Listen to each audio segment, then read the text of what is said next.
Welcome, friends, Hello, friends. and happy springtime to you. Yes, spring equinox. It's spring, It's spring. officially. It's been feeling like spring for some time Yes, now. yes. And we hope you're sitting down and having a cup of beverage with us. Yes. We're drinking our tea, of course. Yes, enjoying our Grace Garden tea as we often do these days. And it's a great way to kick Yes. off the morning. And so with springtime, everything is blooming out there. And the little mini iris, they're just blooming their little hearts out right now. So tiny. They are so tiny. And those are my great grandmothers. So they're your great great grandmothers. That's where they originally came from. And so we've passed them on around and passed them down. Yes. And it's important that we do that. One of our pass along plans. It is. And they're just such a joy to see every single spring. They are. And I can think back to my great grandma enjoying them too. Yeah. And I remember digging them up after Grandma passed. We went over to her where her apartment was, and there's still a lot there, but we dug up some more and brought down, to make sure that we would always have them. Yes. And the redbud is blooming.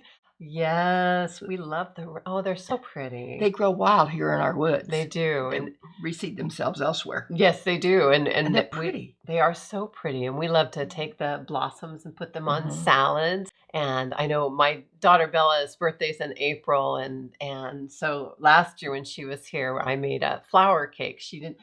I asked her what kind of cake she wanted, and she wanted a flower cake. And so at that time, the forsythias were blooming and the redbuds, and there were some other flowers that were blooming too. And so I made a flower cake there's a flower essence that you can actually put in baked goods that makes it taste amazing. And I'll put my recipe for flower cake below because it was really delicious.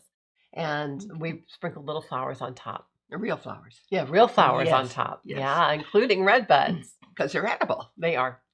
They are edible. And they just have that pop of color out in the woods. And to see those pop of colors here and there and everywhere is just such a delight to see. Super pretty. The crow moon is coming. Oh, yeah. They call it the crow moon or the worm moon or the mud moon. And normally it's mud moon because we get a lot of rain this time of year. And it does turn very, very muddy out in our neck of the woods. And so this is something to look for, watch for. Yes. And we'll probably feel it in our bones too, as I do. Yeah, it's always good to watch the moons and pay attention to the moon cycles. I was reading an article the other day on, we oftentimes talk about herbs when we're doing our chats. And, we love things that contribute to our wellness and our well-being. But I was reading an article about something that is completely free that can knock out more pain than morphine and make you feel really good. And that is... Can anybody guess what that is? Yeah, what is it? It's completely free. And it creates our own endogenous... we all have an internal pharmacy basically in our body, and certain things will stimulate the production of feel-good hormones in our body. And so one of those is laughter. And I love that because this last weekend we have one of our favorite little oracle decks out called the Forest Fae deck. And this weekend I had two people who drew this card, which is the Gnome of Mushrooms and Buttons. Seek silliness and joy. They are wise teachers. I love that. And so when I thought about this card when I was reading this article about laughter, and there are 5 species of primates that laugh. Only 5, and humans are the only ones that have social laughter. Researchers have found that social laughter helps to break tension, it strengthens our bonds.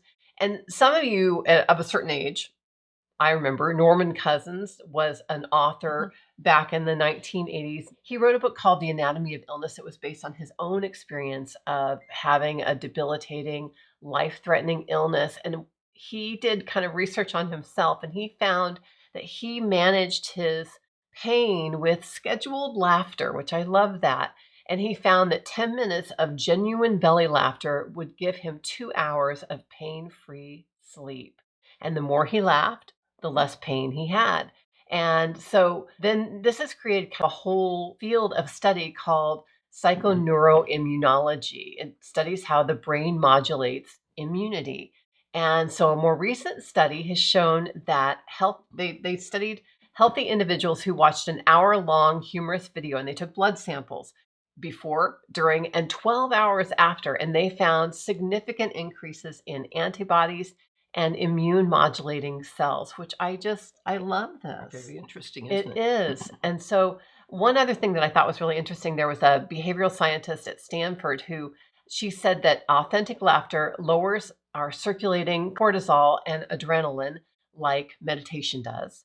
Like exercise, laughter releases our feel-good endorphins. And endorphins is actually made of two words, endogenous, which means our body creates them, and morphine. So endorphins are our feel-good hormones that attach to our opioid receptors in our nervous system, and they have a stronger effect in our body than morphine even does, and with no side effects. They alleviate pain, reduce stress and anxiety, depression, and they found that laughter also releases oxytocin, which is a bonding hormone that's usually associated with sex and breastfeeding. And the researcher, whose name is Jennifer Aker, said that laughter gives all the benefits of meditating, exercising, and having sex all at the same time. Wow. Right. And it's completely free. Kids laugh so much. They say that kids under 5 laugh as often as 300 to 400 times a day. And of course, as we become adults, we laugh far less until we reach about the age of 65. They say that then we start to laugh a little bit more, which I think is wonderful. Really? I haven't found that to be true. Yeah. But we need to laugh more. We laugh together. And yes. But if you're alone, you don't usually laugh. Exactly. Out louder. Right. That's true. Yes, it is. I think it's so important to get together and laugh. It is. I love that. Yeah. That's a lot to think about, isn't it? Is. So I think too, think what makes you feel what's silly? Well, how can we embrace more silliness in our lives? And what brings you joy? What's bringing you joy right now? Well, I'm glad you asked. I have a new challenge this year, thanks to a friend who's in our stitch group. And she brought an idea to our last stitching group. And I kind of went crazy over it. And maybe a few others did too. I'm not sure. We're going to meet again and figure this out to see who else maybe is doing it. I came in on the 8th week of it. So I was 8 weeks, not too late, but 8 weeks I needed to catch up. It's a 52-week challenge. And I've never done slow stitching before, but it has always intrigued me. My stitching is always slow. No, this is really intentional, and it's a little different. So there is a YouTube out on it. It's Cloth Tales. We'll link it below in the comments. Yes, we will. In case you're interested in following along, you can pop in anytime and do it. Sure. I liked it because it's mindful, I do believe. The first one was on communication. So how do you interpret communication through fabric and threads? I love it. And what is your thought process? And, this becomes very like meditation a lot. And so I have 52 pages I am going to be tea dyeing. Wow. But I've caught up almost with my 8 weeks. And following along with each of the weeks, we're starting 11 on Monday morning in week 11. And then we'll make a cloth cover for it too. And so in between times I do that. So my pages are actually made out of sketch paper, which is a little heavier paper. And I will tea dye those. And my first project then is it will actually be sewn onto the paper page and to go into the book. I'm doing all my little booklets and binding them into the book, cloth book also. And so this one is on communication. And it is strips of fabric. They're 1/2 inch wide and they're torn. Now, I'm not used to just tearing fabric and having raw edges. I like to turn them under, and I'm probably a little bit of a perfectionist in a lot of ways. This is one where it's called You Be You. You Be You. Oh, I like that. So you do whatever turns you on. I love it. And so my friend is Cheryl. She is telling me that all the time, and that is so true because we each do what our own interpretation really is. There are guidelines, of course, to go by. And such. So these are 1/2 inch strips torn and woven both ways. So I weave them in and out both ways and stitch them down. And the stitching actually kind of shows on the back side. But this will be stitched just to the top. And then you'll be in the title across the top and you'll be able to lift it up. I'll probably put a little quote underneath of here. I love that. There's fringes and such here. And so it's very raw. I did stitch 3 rows of red floss, embroidery floss around here. And I made a circle. So this will indicate that we are a circle of women coming together to form a community. Oh, I love and I that. just love that. And so there's one on love, diversity, balance, and so on. So you kind of even add your own if you wanted to.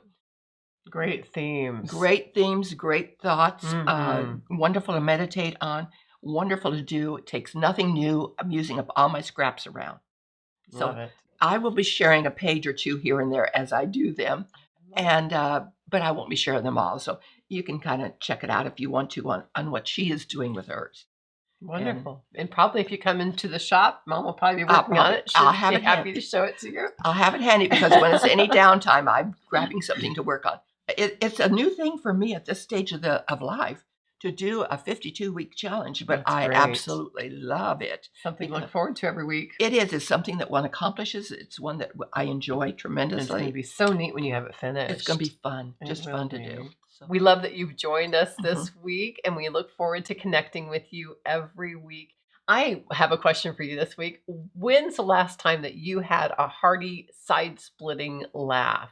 I'd love for you to share some of the TV shows or comedy specials or any of the other things or events that make you really laugh. We all need a good laugh, and it'd be great to have some suggestions. Derek and I watched a great comedy special the other day, and I'll link that below because we laughed so hard at that. And sometimes it's hard to find good comedy, so I'd love some suggestions. That would be great. Yep. And so until next week, have a good laugh. And happy springtime. Good earth blessings to you.